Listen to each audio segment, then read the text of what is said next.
오늘 묵상할 본문은 누가복음 7장 36절로 50절까지입니다.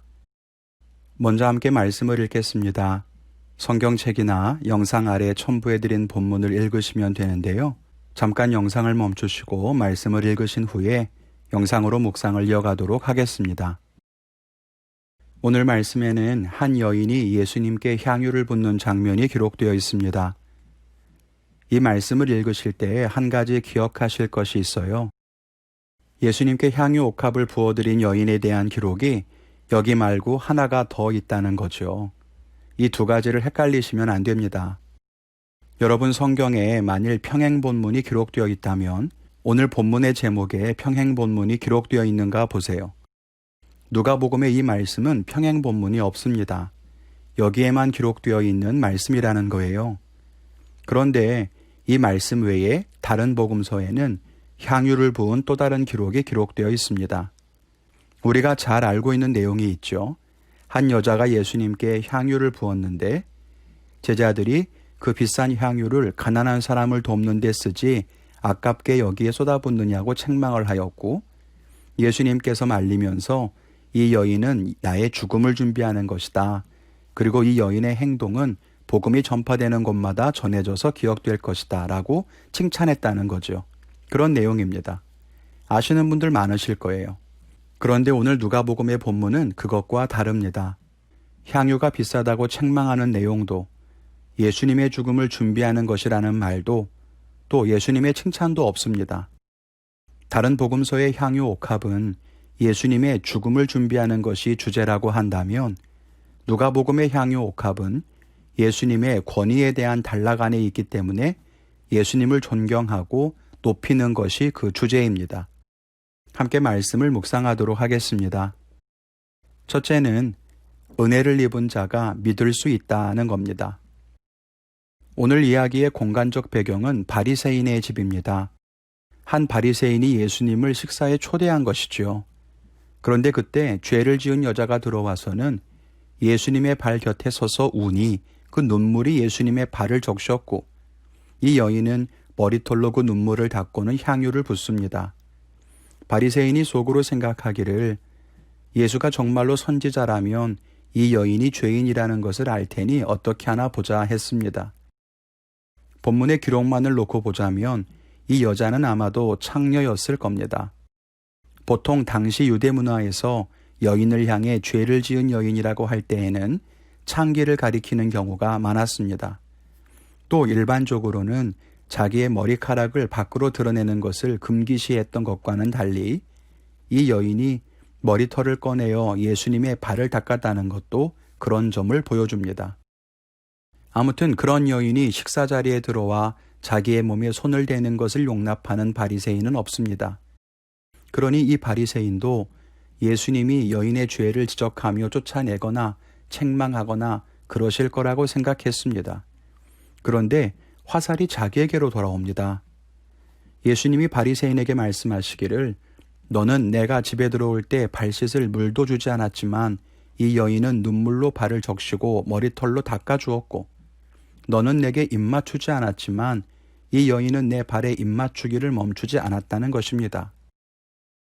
발 씻을 물을 주는 것이나 입을 맞추는 것은 당시 문화 속에서 손님을 초대하며 행하는 기본적인 예의였습니다. 그런데 이 바리새인은 예수님을 초대해 놓고도 그리하지 않았다는 거예요. 초대는 했지만 예수님을 귀한 손님으로 인정하지는 않았던 모양입니다. 예수님은 한 가지 비유를 말씀하시죠. 500데나리온 빚진 자와 50데나리온 빚진 자가 있는데 두 사람이 다 빚을 탕감받았다면 누가 더 감사하겠느냐는 것입니다. 당연히 큰 빚을 진 사람이 고마워하지 않겠습니까? 그러면서 많은 죄가 사함받았으니 그가 더 크게 사랑하는 것이고, 사함을 받은 것이 적으면 적게 사랑한다는 것입니다. 자신이 죄가 없고 의롭다고 생각하는 바리새인보다 자기는 죄가 많은 사람이라고 인정하는 이 죄 많은 여인이 예수님을 더 크게 사랑하는 것이 당연하다는 말씀이죠. 우리는 이 본문이 예수님의 권위에 대한 주제로 엮여 있다는 것을 알고 있습니다. 예수님이 구주이심을 인정하는 것이 예수님의 권위를 인정하는 것이고, 그것이 곧 믿음이라는 것을 앞에서도 말씀 나누었습니다. 이 여인은 예수님을 인정하는 믿음이 있었고 이 바리새인에게는 그 믿음이 없었습니다.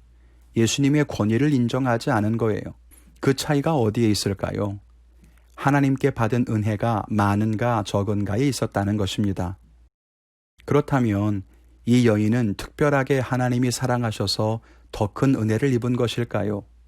아마 그건 아닐 겁니다. 하나님은 동일하게 사랑하시지요. 차이점은 우리가 받은 은혜를 얼마나 크게 받아들이는가입니다. 바리새인은 자기가 의롭다고 생각하니 자신이 은혜를 받았다는 사실이 적게 느껴지고, 이 여인은 자신이 죄를 많이 지었다고 생각하니 자신이 은혜를 많이 받았다는 것을 알게 된 것입니다. 우리도 하나님께 은혜를 받고 삽니다. 그런데 우리는 얼마나 그 은혜에 감격하고 있습니까?